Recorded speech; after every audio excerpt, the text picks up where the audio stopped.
सभी दोस्तों को नमस्कार। 130 प्लस प्रश्नों को हम यहाँ पर डिस्कस करेंगे, ठीक है। और चैनल को चाहे तो सब्सक्राइब कर सकते हैं ताकि अपडेट आती रहे और आपको नोटिफिकेशन, हमें थोड़ा सा मोटिवेशन मिलता है कि हाँ बच्चे देख रहे हैं तो हमें मेहनत करनी चाहिए। पहला प्रश्न है, यहाँ से स्टार्ट करेंगे। यहाँ पर पीडीएफ मिल जाएगी, इस वेबसाइट पर जाकर के विजिट करेंगे और पीडीएफ भी आपको डाउनलोड करने का ऑप्शन मिलेगा। सारी चीजें अपडेट हो रही है तो वहाँ पर विजिट करते ना, बहुत सारे कंटेंट वहाँ पर अवेलेबल है और धीरे धीरे ऐड किए जा रहे हैं, ठीक है, आपकी सुविधा के लिए। पहला प्रश्न है यहाँ पर कि यदि शिक्षक शिक्षार्थियों को शब्दावली मतलब कि वर्ड जैसे क्या बोलते हैं, वोकेबुलरी बोलते हैं, वर्ड मीनिंग बोलते हैं उसको, तो उसको सीखने में मदद करता है, तो निम्न में से कौन सा तरीका सबसे उत्तम है। और आप भी जानते हो कि इंग्लिश में वर्ड मीनिंग याद करना बहुत बड़ा टास्क होता है एक बच्चों के लिए, तो क्या करना चाहिए, कैसे याद करना चाहिए, ठीक है। तो सिंपल सी बात है, कहानियों के द्वारा, चित्रों के माध्यम से, ठीक है। बोला जाता है कि बार बार रीडिंग लगाइए किसी चीज को और जो भी चीज ऐसी दिखती है जो कि इंपॉर्टेंट है उसको टिक कीजिए, ठीक है। दोहराव का प्रक्रिया, जैसे कि जैसे कि मान के चलो कि एनिमल मतलब जानवर, एनिमल मतलब जानवर, एनिमल मतलब जानवर, इस तरीके से बार बार दोहरा करके चीजों को करोगे क्या। स्टोरी मतलब कहानी, स्टोरी मतलब कहानी, पोएम मतलब कविता, पोएम मतलब कविता, पोएम मतलब कविता, इस तरीके से आप करोगे तो याद होगा, उस समय के लिए याद होगा, परमानेंट के लिए नहीं है, फिक्सेशन नहीं है यहाँ पर, तो ये तो गलत हो जाएगा।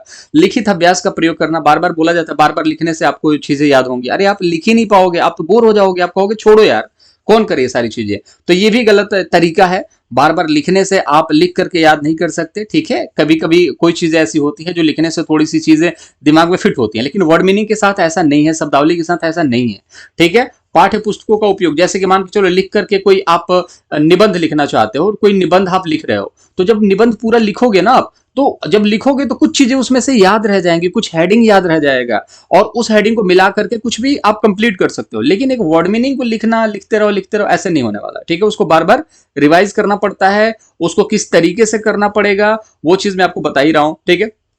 पाठ्य पुस्तकों का उपयोग ऐसा नहीं। अब देखो करना क्या है, आपको बार बार रिवाइज करना है, किसके माध्यम से,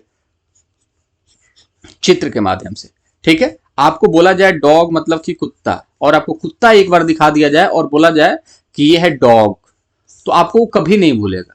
लेकिन सिर्फ आपको डॉग मतलब कुत्ता, डॉग मतलब कुत्ता बताया जाए तो आप चीजें भूल सकते हो। लेकिन डॉग अगर आपके सामने आया, घर में आपके एक डॉग आ गया, चलो ठीक है, घर में डॉग नहीं है, काऊ है, काऊ मतलब गाय, काऊ मतलब गाय, काऊ मतलब गाय, ठीक है। और आपके इसके बारे में निबंध बता दिया गया, 4 पैर होते हैं, एक पूंछ होता है, 2 सींग होता है, ये सारी चीजें आपने देखा फिर भूल गए। लेकिन अगर आपने सिर्फ काऊ को सामने से देख लिया तो कभी भूल पाओगे क्या, कभी नहीं भूल पाओगे, ठीक है। और इसको बोल दोगे काऊ तो काऊ काऊ बोलता रहेगा। तो सिंपल सी बात है, आंसर जो होगा फर्स्ट होगा।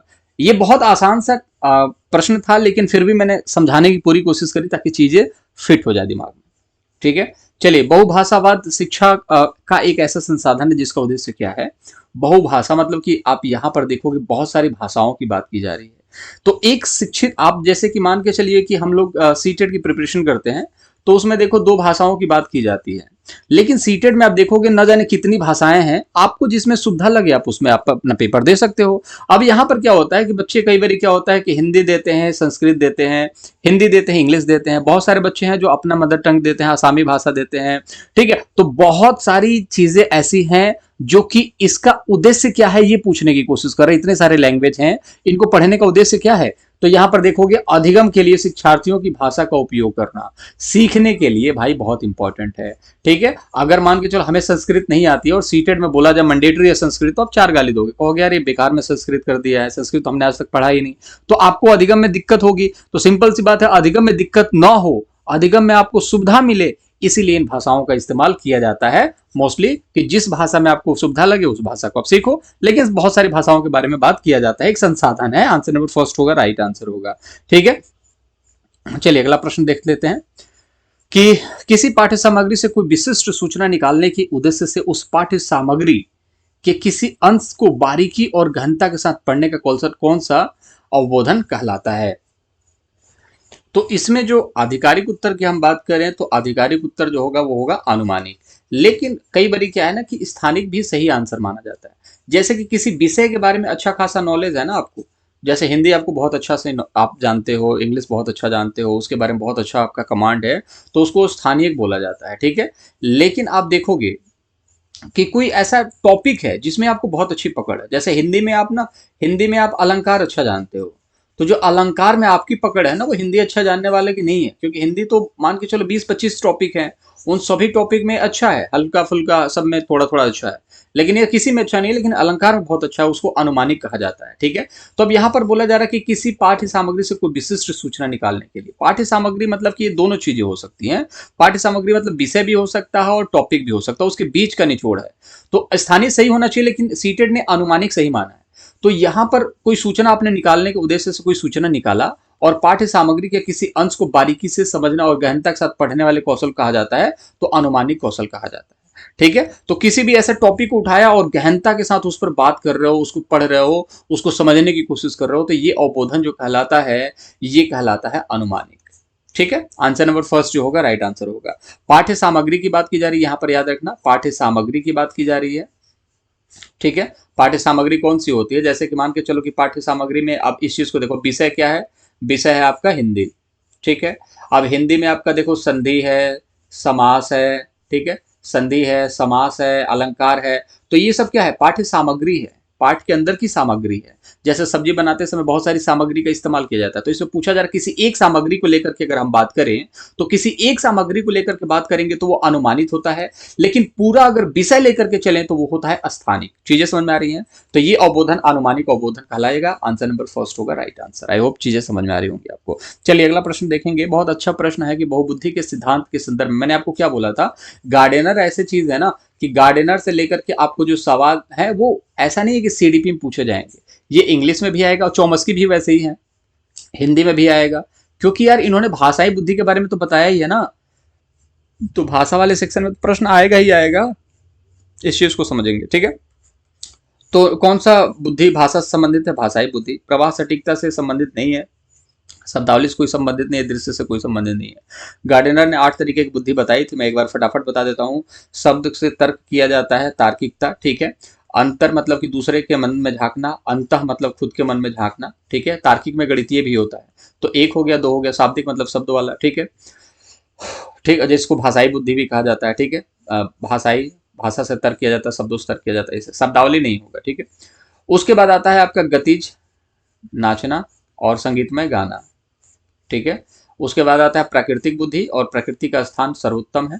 ठीक है, यहाँ पर आप देखो प्रकृति ने अगर आपको नहीं दिया तो आप कहाँ रहोगे अगर। चलिए ठीक है, चीजें समझ रहे हो। 8 चीजें हो गई आपकी गार्डनर की। 1983 में इन्होंने 7 के बारे में बताया था, फिर आप लोगों के जन्म से पहले या फिर जन्म के आसपास इन्होंने 1998 में 8वीं बुद्धि ऐड कर दिया कि हाँ भाई अब जब सीटेट की प्रिपरेशन करेंगे तो इन लोगों को 8 बुद्धि के बारे में पढ़ना पड़ेगा। एक 9वीं बुद्धि के बारे में भी इन्होंने बताया, लेकिन वो मान्य नहीं है। ठीक है, तो 8 बुद्धि के बारे में ही सिर्फ आपको जानना है। आंसर नंबर होगा सेकेंड। चलिए चलिए, इनमें से कौन से बहुभाषावाद के लाभ हो सकते हैं। समृद्ध शब्दावली और प्रभावशाली भाषण, अन्य संस्कृतियों के प्रति सहिष्णुता और सम्मान, सीमित रोजगार के अवसर, पारिभाषिक जागरूकता। देखिए समृद्ध शब्दावली मतलब कि ऐसे शब्दावली जो प्रचुर मात्रा में है। ठीक है, और प्रभावशाली भाषण, तो क्या ये फायदा नहीं करेगा, ये तो बहुत अच्छी बात है ना। अगर मान के चलिए किसी भाषण को आप संबोधित कर रहे हो और भाषण में ऐसा हो, मित्रों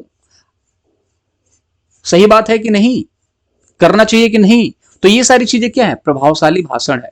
और इस प्रभावशाली भाषण में लोग इस चीज को लेकर के जागरूक होते हैं, चीजों को लेकर के उनकी जो उनकी शब्दावली होती है ना, मित्रों मित्रों, ये हर जगह कहीं ना कहीं फेमस होती है, हर जगह कहीं ना कहीं प्रचुर मात्रा में बटती है। बटने का क्या मतलब है, माउथ टू माउथ पब्लिसिटी होती है।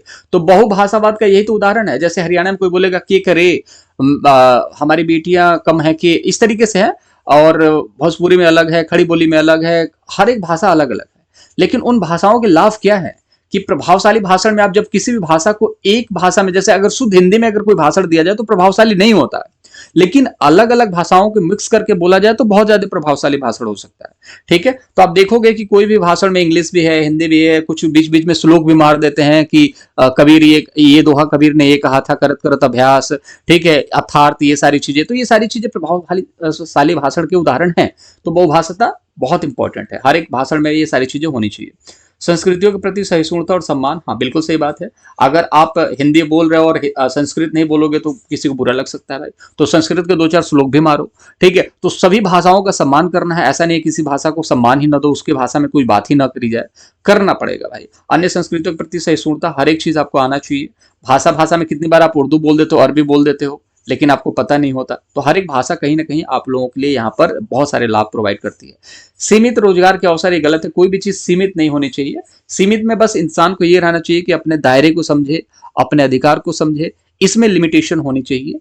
उसके अलावे कहीं भी सीमित नहीं है। आप जितना ज्ञान चाहे बटोर सकते हैं, जितने आपके अवसर मिले उतने अवसरों को आप, अपॉर्चुनिटी को आप कहीं ना कहीं आप कन्वर्ट कर सकते हैं।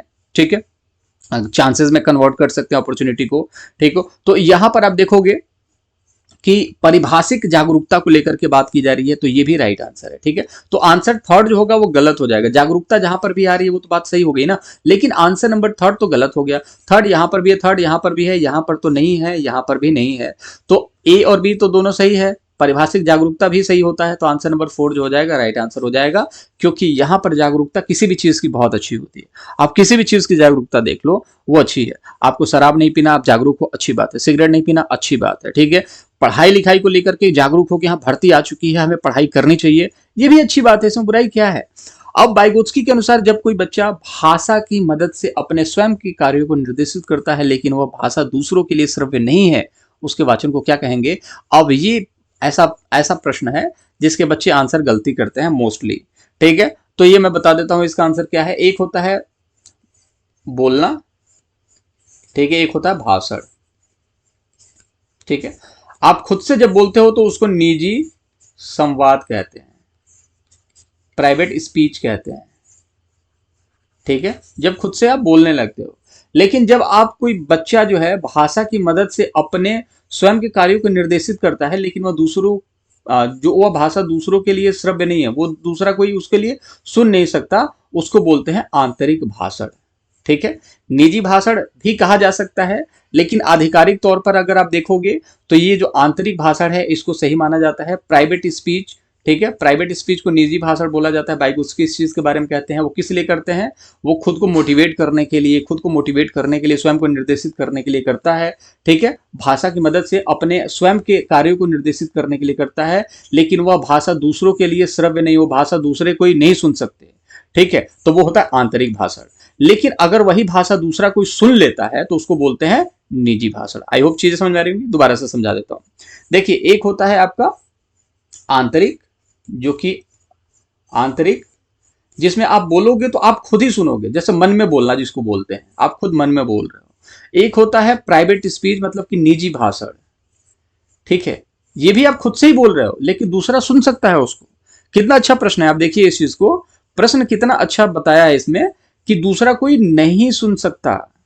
तो वो तो अंदर बोल रहे हो ना, तो जब कोई बात अंदर बोली जाएगी, अंतः मन में बोली जाएगी, तो बाहर तो सुनाई दे ही नहीं सकता ना।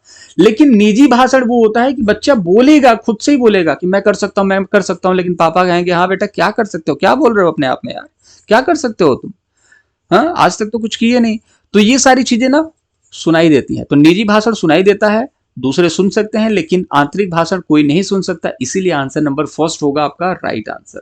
सामाजिक भाषण तो कोई बात ही नहीं है। आत्म केंद्रित भाषण के बारे में बात करते हैं कौन, वो है आपके पियाजे। ठीक है, आंसर फर्स्ट है। चलिए, भाषा विज्ञान की कौन सी शाखा संदर्भ में भाषा से जुड़ी हुई है, तो देखिए अर्थ विज्ञान। तो अब यहां पर अर्थ से मतलब है, मतलब इस चीज को समझिए, भाषा विज्ञान की कौन सी शाखा संदर्भ में भाषा से जुड़ी है। भाषा क्या होता है, हम आप भाषा में ही तो बात कर रहे हैं, लेकिन हम यहाँ पर भाषा का अर्थ निकालने की कोशिश कर रहे हैं क्या, नहीं। हम भाषा का क्या कर रहे हैं, उपयोग कर रहे हैं, भाषा की आकृति देख रहे हैं, भाषा के हम कहीं ना कहीं स्वर क्या है, व्यंजन क्या है, उसका मूल सिद्धांत क्या, इस चीज पर बात कर रहे हैं, नहीं। तो भाषा विज्ञान में जब भी हम भाषा से जुड़ी बात करेंगे अगर सिर्फ, तो उसकी उपयोगिता के बारे में बात करते हैं। उसके अलावे जितनी भी चीजें होती हैं उन चीजों के बारे में हमें पढ़ना ही नहीं है। किसी भी चीज का उपयोग हो, उपयोगिता का विज्ञान भाषा से जुड़ा हुआ है। तो अगर मान के चलिए कोई भी भाषा आप सीख रहे हैं या फिर सिखा रहे हैं, कुछ भी कर रहे हैं, तो मेन तो भाषा ही है भाई। तो जो चीज मेन होती है वो विज्ञान का पार्ट हो जाती है, और उसको हम बोलते हैं उपयोगिता का विज्ञान। बात सिंपल है, आंसर सेकंड होगा राइट आंसर। चलिए, एक और प्रश्न है यहाँ पर, शैशवावस्था से बच्चों की वाक नली एक वयस्क मानव की तुलना में जानवर की तरह होती है। क्वेश्चन नंबर 8 है। तो शैशवावस्था का जो एज होता है 0 से लेकर के 5 वर्ष तक का होता है। वाक नली की बात की जा रही है, बोलने वाली नली की बात की जा रही है, एक वयस्क मानव की तुलना में जानवर की तरह अधिक होता है। तो हम कैसे हैं, हम मान लो 25 साल के हैं, और 0 से लेकर के 5 साल तक का जो बच्चा होता है ना, वो हमारे जितना स्पीड में नहीं बोल सकता। क्यों? क्योंकि वो जानवरों की तरह ही होती है, उसकी वाक नली व्यस्क नली स्टक होता है, ठीक है। तो अब जब स्टक होता है तो चीजों को फ्लुएंसी के साथ नहीं बोल सकते। जानवर देख तो जानवर बोल नहीं पाते, क्यों? वाक नली की वजह से। तो जानवरों की तरह ही इनकी भी वाक नली होती है, जिसकी वजह से ये बोल नहीं पाते, ठीक है। और धीरे धीरे करके वो नली पतली होती जाती है, छोटी होती जाती है, तो हमारे जैसा ही उनका जो होता है आवाज होता है और फ्लुएंसी होती है वो धीरे धीरे आने लगती है, ठीक है। तो ये वाला आंसर तो सही है। 6 से 12 महीने के दौरान एक बच्चे अच्छी तरह से तरह तरह के बबलाना और दोहराव वाले बबलाना में संलग्न है। बिल्कुल सही बात है। जब बच्चा 6 से 12 महीने के बीच में होगा तो बबलाना स्टार्ट कर देता है, ठीक है। चीजों को दोहराना स्टार्ट कर देता है। आप बोलोगे पापा, बोलेगा पापा, मम्मी मम्मी। तो ये सब कब स्टार्ट करता है? 6 से 8 10 साल की एज में करना स्टार्ट कर देता है। की, मी, पा, ये सारी चीजें बोलना स्टार्ट कर देता है। आपको लगता है हाँ बोलने लगा। अब ये सारी चीजें बोलने लगता है तो बस घर वालों को तसल्ली हो जाती है कि हाँ अब लड़का बोलेगा, कोई दिक्कत वाली बात ही नहीं है, ठीक है। तो अब आंसर नंबर जो होगा आपका थर्ड जो होगा राइट आंसर, क्योंकि दोनों आंसर सही है, कोई दिक्कत वाली बात ही नहीं है। Answer number 3 right answer. चलिए, एक बोली मानक बोली का दर्जा पाने के लिए निम्न में से कौन से चरणों से गुजरती है? अब एक बोली है, कोई भी बोली है, मान लो कि हम एक बोली का बात कर लेते हैं, कोई बोली है कौन सी, भोजपुरी मान लेते हैं, ठीक है। ये एक बोली है, ठीक है। अब ये बोली जो है ना पूर्वांचल में बहुत ज्यादा बोली जाती है। पूर्वांचल में आपका बनारस भी आता है, ठीक है, और आपका लखनऊ के आसपास का एरिया भी आता है वहां तक, मतलब उतने एरिया तक आपका देखने को मिल जाता है पूर्वांचल, ठीक है। गोंडा, बस्ती, ये सारी चीजें देखने को मिल जाती है। और पूर्वांचल में कुछ एरिया बिहार के भी आते हैं, कुछ यूपी के भी आते हैं। अब यहाँ पर बोली जाती है भोजपुरी। तो जब सिर्फ और सिर्फ आपके गांव देहात में चीजें बोली जाए तो उसको बोला जाता है बोली क्षेत्रीय भाषा। क्षेत्रीय बोली भाषा बोली जाती है, ठीक है। लेकिन वो अब देखो कहां तक आ गया, वो भोजपुरी जो है पूर्वांचल में आ गया, ठीक है। वो बोली पूर्वांचल में आ गया। और अगर भोजपुरी में न्यूज़पेपर स्टार्ट हो गया छपना, न्यूज़पेपर, तो जब न्यूज़पेपर स्टार्ट हो गया अगर ना इसमें छपना, तो आप मान के चलिए कि वो जो हो जाता है संहिताकरण हो जाता है उसका। पहले तो चयन हो गया कि चयन क्या हो गया कि हाँ भोजपुरी भाषा बोली जाती है, ठीक है। भोजपुरी भाषा में कहीं ना कहीं आप देखो तो नॉर्मली अपने लेवल तक की चीजें होती हैं, उन सारी चीजों को किया जाता है। उसके बाद आता है उसको थोड़ा सा न्यूज़पेपर छपना, ये सारी चीजें होने लगे तो उसको संहिताकरण कहते हैं, उद्देश्य का निर्माण। और उद्देश्य का निर्माण ये होता है कि जब बड़े लेवल पर होने लगे, ठीक है, जैसे हर जगह इसका इस्तेमाल हो, कानूनी तौर पर, जमीनी तौर पर, जैसे जमीन लिखवाओ तो भी उस तरीके से इस्तेमाल होने लगे। हर जगह मतलब कि भाषा जैसे हिंदी इस्तेमाल की जाती है ना, उस तरीके से इंग्लिश इस्तेमाल की जाती है, उस तरीके से अगर कोई भी भाषा हो जाए तो उसका उद्देश्य का निर्माण हो जाता है। वो एक बहुत अच्छा जो है मानक भाषा बोली जाती है, उसको मानक बोली बोला जाता है उसको, ठीक है। तो मानक बोली बोलने के लिए जैसे आप देखोगे ना, स्टैंडर्ड है, स्टैंडर्ड किसी चीज का, जैसे प्लग लाओगे तो स्टैंडर्ड है, रिमोट है स्टैंडर्ड है, सिम जो है मोबाइल में स्टैंडर्ड है, मतलब कहीं भी लग सकता है। तो जो इंग्लिश है वो एक स्टैंडर्ड भाषा है, कहीं भी बोल सकते हो किसी भी देश में। तो उसके लिए क्या होता है, पहले चयन, पहले एक जगह पर बोली जाती है, फिर उसको स्वीकृति मिलती है कि हाँ उसमें न्यूज़पेपर स्टार्ट हो गया, टीवी पर बोलना स्टार्ट हो गया, जैसे भोजपुरी मूवी आने लगी, ठीक है। अब क्या हुआ, ये भोजपुरी मूवी पूरी इंडिया में चलने लगी, हर जगह चलने लगा, तो फिर ये संहिताकरण हो गया। अब वो पूरी दुनिया में चलने लगा तो वहीं में स्टैंडर्ड भाषा हो जाता है। चीजें समझ रहे होंगे। तो ये वाला जो होगा आपका राइट आंसर होगा। संहिताकरण जो है इंपॉर्टेंट है। देखिए संहिताकरण से पहले स्वीकृति नहीं हो सकती, संहिताकरण के बाद स्वीकृति मिलती है। उद्देश्यों का निर्धारण पहले नहीं हो सकता, लास्ट में होगा, ठीक है। स्वीकृति पहले नहीं होगा। Answer number first. चीजें समझ आ रही। चयन जो होता है, जैसे किसी चीज का चयन, जैसे हमें भोजपुरी करना है, ठीक है, हमें भोजपुरी भाषा बोलनी है, तो आपके लेवल पे बोली जाती है, आपके गांव देहात में बोली जाती है। लेकिन वही गांव देहात से उठ करके वो अब कहीं ना कहीं पूरे स्टेट में बोली जाने लगी, तो उसको संहिताकरण बोलेंगे। और वो पूरे देश से पूरे बाहर जाने लगी, पूरे देश में भी अगर बोली जाने लगी ना, तो देश का निर्माण हो चुका है, कोई दिक्कत वाली बात नहीं है, ठीक है। आंसर नंबर फर्स्ट जो होगा राइट आंसर। चलिए यहाँ पर देखते रहिएगा आप लोग, यहाँ पर आंसर भी देखने को मिलेगा। यहाँ पर आपको पीडीएफ मिलेगा, नोट्स भी मिलेंगे, अपडेट हो रहा है धीरे धीरे, जाकर के विजिट जरूर कीजिए, चैनल को सब्सक्राइब जरूर कीजिएगा। 130 प्लस इंपॉर्टेंट क्वेश्चन है, इससे बाहर नहीं पूछा जाता। बाकी आपको पता है कि 15 नंबर के ही ये पेडागोजी के सेक्शन आते हैं, ठीक है, पेडागोजी के सेक्शन आते हैं। लेकिन 15 नंबर का आता है आपका आपका क्या आता है, गद्यांश आता है, ठीक है। तो गद्यांश को हम लोग बाद में देखेंगे, अभी पेडागोजी के 130 प्लस प्रश्नों को देख लेते हैं। 150 के आसपास प्रश्न कराऊं, 15 सेट के आसपास करवाऊंगा मैं यहाँ पर, काम आसान हो जाएगा आपको, उससे ज्यादा थोड़ी पूछा जाता है, ठीक है। चलिए अगला प्रश्न देख लेते हैं। अगला प्रश्न है क्या, हाँ एक और प्रश्न है, इसको देख लेते हैं। कि कथन है कि किसी देश के एक हिस्से में बोली जाने वाली विविध भाषाओं में से एक प्रकार जो क्षेत्रीय बोली के रूप में बोली जाती है। हाँ ठीक है, बहुत सारी भाषाएं बोली जाती हैं, बहुत तरीके की भाषाएं हैं इंडिया में, लेकिन एक जो क्षेत्र में बोली क्षेत्रीय बोली के रूप में जानी जाती है, हिस्से में बोली जाने वाली विविध भाषाओं में से एक प्रकार जो, हाँ बिल्कुल, बहुत तरीके की भाषा होती है, क्षेत्रीय है, मानक है, आप देखोगे संहिताकरण वाली है, भाषा उपभाषा, बहुत सारी चीजें हैं, तो एक क्षेत्रीय भाषा भी बोली जाती है, तो ठीक है। कथन भी है, एक समान शैक्षणिक पृष्ठभूमि वाले लोगों द्वारा विविध प्रकार की उपयोग की जाने वाली भाषाओं में से एक प्रकार की बोली के रूप में जानी जाती है। ये भी ठीक लग रहा है यार, लेकिन यहाँ पर देखिए एक चीज लग रहा है कि एक समान शैक्षणिक पृष्ठभूमि वाले लोगों द्वारा, ये गलत हो गया, एक समान कहाँ लगा दिए यार। मान के चलो आपका घर ही सिर्फ उस भाषा का उपयोग करेगा, आपका मोहल्ला ही उस भाषा का सिर्फ उपयोग करेगा, तो क्षेत्रीय भाषा हुई नहीं ना। तो किसी भी प्रकार को बोली जाने के लिए क्षेत्र के अंदर पूरे तरीके से बोले जाए, उसमें कोई समान शैक्षणिक पृष्ठभूमि, कोई शिक्षित है वही बोलेगा, अनपढ़ लोग नहीं बोलेंगे, ऐसा कुछ भी नहीं है। आंसर नंबर फर्स्ट जो होगा आपका यहाँ पर राइट आंसर होने वाला है। तो इसकी पीडीएफ टेलीग्राम पर भी आप जुड़ सकते हैं, डिस्क्रिप्शन बॉक्स में मिल जाएगा टेलीग्राम का, यहाँ पर जरूर जाइएगा, मेरे हिसाब से आपको वहाँ पर अच्छा कंटेंट मिलेगा। चैनल को सब्सक्राइब कीजिए, मुलाकात अगली वीडियो में करेंगे और पूरे सेट को हम लोग कंप्लीट करेंगे। ठीक है, ख्याल रखेंगे अपना।